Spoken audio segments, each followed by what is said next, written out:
so it's not that hard to say nice things about Michael Welling. I discerned Michael from the first phone call that I got from him, and he's gonna tell you more about his background, but he started off with, "This is a happy ending story." And I just love to think about that we've been at this for, we've been talking to each other for about 3 years. We launched about not quite a year and a half ago.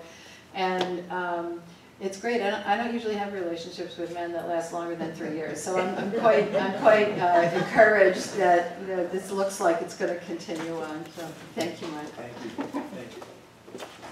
Thank you. No. No, you No. All right. I'm going to use the microphone, even though I know that I'm not using the microphone. So first, I want to thank again Jackson and Sheila and all of our community partners. It is so critically important for their support to keep the lights on, the website open, and help us sort of to have the wheels spinning and moving forward. And again, thank you both very much. And what I think is also a fascinating sort of aspect of both Jackson and Sheila's involvement here is neither of them are researchers.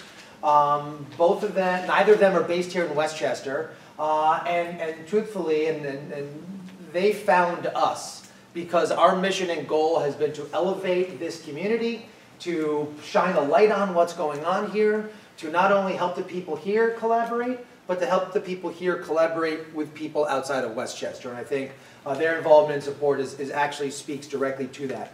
But I do want to take a few minutes just to tell a little bit of a backstory here. And I want to put up this picture because this is the face really of the Westchester Biotech Project. This is my son Matthew. In this picture, this is probably 8 or 9 years old. And again, let me reiterate, this is a happy ending story. But I do want to share the Matthew story framed within our conversation about rare disease, about hope, about what we need to be doing collectively as a society. And I'm not even talking to researchers. I'm talking about just regular Joe Schmo on the street and what awareness we should have, what role we can play, and what we can do. So go back, if you will, in time to before there were iPhones. And I know that is impossible to conceive of these days. But it was 2005. My wife and I had been married just for about 2 years. We had just bought a house. My father and I had just started a business, nothing to do with any of this stuff. Things were going great. I was born and raised in Westchester. I had traveled the world. I thought nothing could ever pierce my armor and take me down, and I had a vision of what my life was going to be. On the first Saturday in March of 2005, my wife wakes me up and says, "Great news, we're pregnant." And all I could start thinking about is, A, I hope it's a boy, and B, it's all the things that you start thinking about, and started already thinking through probably the next 20 years of our life. And I'd already had it planned out. Matthew was born in November of 2005. April of 2006, we go in for our 5-month checkup. And after 5 months, what we had realized already at that point was Matthew never took 8 ounces of a bottle. And for anyone who's got young kids, you got to take 8 ounces. Like, that's the thing. He just wouldn't do it. He fought us every time he got to about 7 ounces. He also wasn't growing. He wasn't thriving. Wasn't putting on weight. And the pediatrician, was trying to figure it out. And on this particular day, examining Matthew, she noticed that he had an enlarged spleen. So she said, this is unusual. I'm going to send you for an ultrasound. And again, new parents, first child, putting this into perspective. So she sent us at that moment to the hospital to have an ultrasound. And as I like to say, and again, some of my memories may be a little blurry, but no ultrasound MRI tech is ever going to give you a reaction in their face with what they're seeing. But I know that based on this tech's face, when they were doing the ultrasound of Matthew's spleen, they were surprised by what they were seeing. And ultimately, his spleen was told to me was the size you'd expect from a 200-pound man. The spleen was large, pushing up against his belly, which is why he wouldn't feed. So they sent us up to Yale New Haven Pediatric Oncology group up off Exit 58, off of 95. To Dr. Joe McNamara, who was I don't want to say world-renowned, but he was the local guy. If you were in Westchester or Fairfield and you had a child with cancer in that world, you went to go see Dr. Joe. Dr. Joe diagnosed Matthew with a condition called myelofibrosis, and I apologize, I'm happy to define any of this stuff, you know, it's not really relevant, but basically myelofibrosis is a condition that you don't treat. Myelofibrosis is a condition that is a precursor to becoming leukemia. The doctor said to us, there's nothing we can do for your son until he presents with leukemia. Go home and come back next week. We'd show up, blood work, not leukemia, go home, come back the next day. For the next 5 months, we traveled from Westchester to New Haven twice a week for blood work to see if our kid had leukemia. And as I say, I don't know and remember what I was rooting for. My kid not to have leukemia, but to be stuck in this state of, you know, no action, or let's just get the leukemia over with so we can start the treatment. Again, my father and I, we had a business at the time, nothing to do with science, research. You know, for any of you who've had a conversation with me, you know I'm not a PhD, but I still remember questioning, what do you mean there's nothing we can do? I don't understand. And clearly there was never an answer to that. So after 5 months of this, you know, mental anguish and some form of living hell, Matthew had a bone marrow biopsy or aspirate, and they came back and they said, well, the good news is we actually don't think it's myelofibrosis anymore. The bad news is we actually don't know what it is. Come back next week. And I still remember that drive home, just like both my wife and I, just in tears, just exhaustion, frustration, not understanding. Well, what do you mean? We live in New York. We're at Yale. We've got, so how are we not figuring something out here? The following week, we show up for his regular checkup, or one of his 2 weekly checkups, and the doctor says to me that day, is there anything new that you've noticed? And I said, yeah, you know, I've noticed his eyes are starting to shake like this. And in that particular day, and there was 4 doctors in this practice, and that particular, Dr. Joe at the time was in his 60s and had 3 other younger doctors, but that particular day we were seeing the youngest doctor in the group, who was my age at the time, or still is, but then. I think he still is. And he had just come from a 3-year stint as the chief fellow on the pediatric transplant team at Sloan Kettering. And he says to me, and I quote this because I remember this, everyone's going to laugh at me when I tell them what I'm looking for, but I just want to eliminate it as the possible diagnosis. I'm sending you for a full body x-ray. Sends us for a full body x-ray. There was no reaction to the text that I remember. But within 10 minutes of us being on the road and him reading the x-ray, he diagnosed Matthew with osteopetrosis, which is essentially the opposite of osteoporosis. And again, I always apologize to the scientists if your ears are going to bleed when I try to explain this. But basically, your body's always making bone, and your body's always getting rid of bone, called remodeling. Matthew's body lacked the ability to get rid of old bone. So his bones were just getting thicker, thicker, and thicker. Bone marrow cavity was getting thicker, thicker, was starting to sort of scar tissue up, and the spleen was enlarged because it was sort of cleaning out all the malformed red blood cells and trying to produce other blood cells. But the key to all this was his eyes were shaking because that optic canal was literally starting to crush his optic nerves. That's what was going on there. So they said, well, we know what it is, and the good news is there is a treatment. It's a bone marrow transplant. We went down to Sloan Kettering to meet with Dr. Nancy Curtin, who's a bit of a legend. And where's Nancy? Is he in here? We were talking about her yesterday. Oh, there he is. And she said, well, the good news is, yes, we've seen this once. We've seen osteopetrosis at Sloan Kettering once. We had a success, and we can treat this with a bone marrow stem cell transplant. However, the odds of finding a donor are slim. And in fact, it could take days, weeks, months, years to find a donor, or we may never find one. And we want to prepare you, as we send you home, and can't do anything about it, that while we're waiting for a donor, your son can go blind, deaf, and die. We'll call you when we know more. So again, if you can imagine, there's a picture, I don't know who took it or why, of me just sort of on my floor in the living room, just in tears, like, I think more frustrated than anything. I don't understand. What do you mean there's nothing we can do now? What do you mean we can't find a donor? I'm ready to mobilize my community, my family. Well, you know, they said, don't even bother. The odds of finding a donor are unlikely.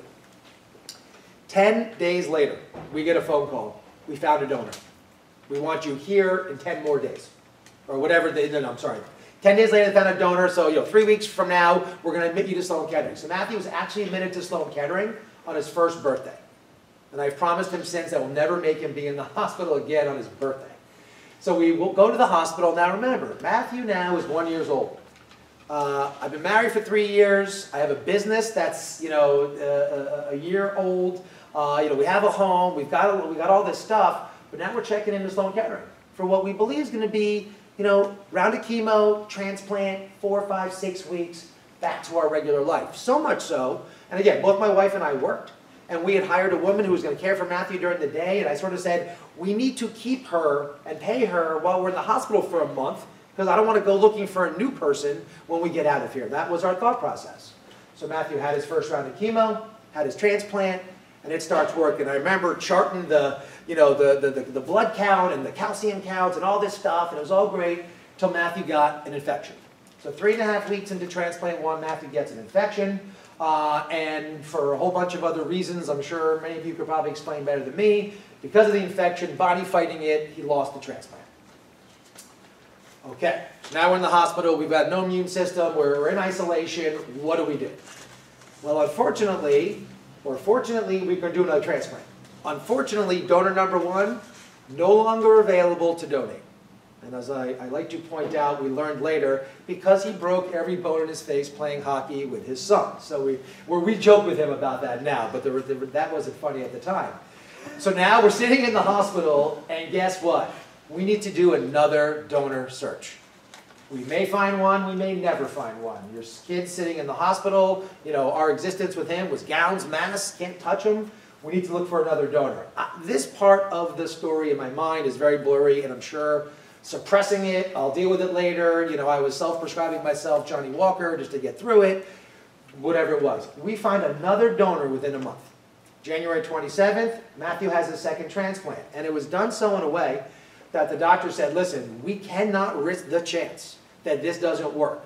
So the way we're going to structure this treatment gives us the best chance of success, but also the most likelihood of complications. So chemo happens, transplant happens, it starts working. Matthew develops what we believe was a low-level graft versus host disease rash, head to body. He ended up on a morphine drip in ICU for 2 weeks.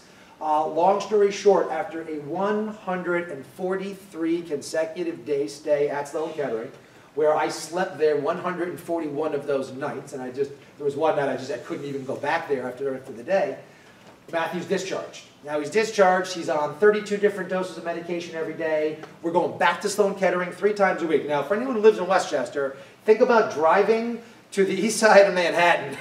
You know, that's a whole day. You're not working during all this stuff. But we got him through, and there's a whole bunch of other just sort of treatments and other things, but I'm knocking on wood. Today, 12.5 years old, Matthew's on no medication. He is free and clear of all concerns related to his underlying diagnosis. Of course, you can appreciate the big thing now with the long-term care doctor is, all right, now we got to prepare ourselves for puberty. And we're not sure exactly what's going to go on here. There's not a lot of case studies of a 1-year-old who had 2 rounds of chemo, 2 transplants, that even survives to 12.5 years old. So all's good. Matthew is great. He's in regular school. He's on no medication. He is legally blind. But if you see him, if you meet him, you never know it. He almost overcompensates to a fault. And one of the things that I say is Matthew is so much, with all that he's been through, he laughs his way through colds and sniffles. He's never stayed home because he had a sneeze, and I'm pretty sure because his body said, hey, if this isn't going to kill me, I can function, I can still play Xbox. But when we got out of this, so just going back in time a little bit, and Joanne, just keep me on track, I have no idea how much time I've been talking for. So a year post his first transplant, Dr. Curtin says to us, hey, so it's year post transplant 1. Are you excited to meet your donor? And my wife and I looked at each other, looked at her and said, no, why would we want to meet the first donor? It failed. And in a very maternal way, if you know Dr. Curtin, sort of snapped at us, what do you mean it didn't work? This guy agreed to be the donor within 10 days. He allowed us to halt the progression of your disease, find another donor, save his eyesight. All right, we'll meet him. So just, sure, okay. So as I point out for our New England residents here in the room, we went to go meet our donor on the Sunday before the Giants beat the Patriots in the Super Bowl the first time. And donor number 1 lived in Newton, Massachusetts, where, by the way, I have cousins who lived. And so we go in and we meet him, and it turned out that this gentleman went to high school with one of my cousins, that his father did business with another one of my cousins. We had all of these sort of connections that, ultimately we were related somewhere, in the past. And we sort of made some other connections, and we found this sort of common bond about, this is not a story that I'm going to let be just some act of futility, that it was a sick child who got well, let's move on. We found 2 donors. We saw so many kids at Sloan Kettering who found no donor and didn't survive. We saw that as a responsibility and an obligation to tell the Matthew story. I mean, he's got the hair and the personality to match. And I know full well you can't go into a deli or a pizza place around here during the holidays and there not be a collection jar for a child or a family that's sick and needs a cure, needs a treatment, doesn't have health insurance. And so we really took it upon our family to say, listen, we have a great story, it's a happy ending story. Yes, there's a little emotional tug to it, but we're going to use this to educate, to further, to make sure we're doing whatever we can within our limited capacity to make sure no other parent's told there's nothing we can do, I'm sorry, go home and wait. And that truly is the basis for why we're all here today. Now, all of you are doing your work without this point, but I know that there's so much more from a collaboration standpoint that could be done, that should be done. We've heard it this morning during our talks, and we're going to hear more about it this afternoon. The great work that's being done from Maine at the Jack's Laboratory, down to California, down to Raleigh-Durham, out to California, to France, to Israel, around the world. It's all happening through collaboration, and that's the goal. That is our message, and that is our goal here today. So I hope you all appreciate the picture. I appreciate you listening. I want you just to know that if there's any idea or any concept or anything that any of you feel we should be doing, that we should be addressing, that we should be tackling, whatever it is. I know Joanne's cringing that I'm saying this. Please let us know. We are at a point now where we are trying to figure out what is the best use of our time and resources. We started the Westchester Biotech Project just to bring folks like you together to have a conversation. Day one, we learned more than we ever thought we would about what the need was and what the opportunity was. So truly, that's our mission, and I don't know where we go beyond today, but wherever it is, I'm going there fighting and punching and screaming, and we'll try and figure out what we can. So, any questions on the Matthew story? We'll have him perform one of these days. He's very musical. What does he look like now? Do you have a picture of him now? I don't have a picture. It's kind of like that with glasses and talks a lot more. I mean, it's, he's articulate. He's very articulate. Yes. He loves to perform. Yes, Lisa has seen him a few times. Yes. No, he really is.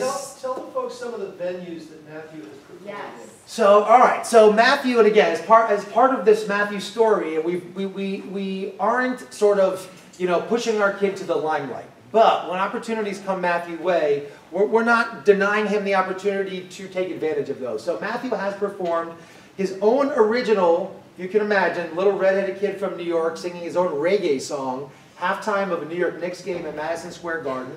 He's performed at Radio City Music Hall, I've Lost Track 6 times, as part of groups, individually. He's been on stage at Jones Beach. He's been on stage at the Beacon Theater. But of all the stuff that Matthew's done, I'll tell you what we're most proud of are all the fundraising events that he has performed at Elizabeth Seton Pediatric Center here in Yonkers. We were flown out. He and his band were flown out to Minnesota to perform at the National Marrow Donor Program's annual event 2 Septembers ago. He's performed for Gift of Life in the city.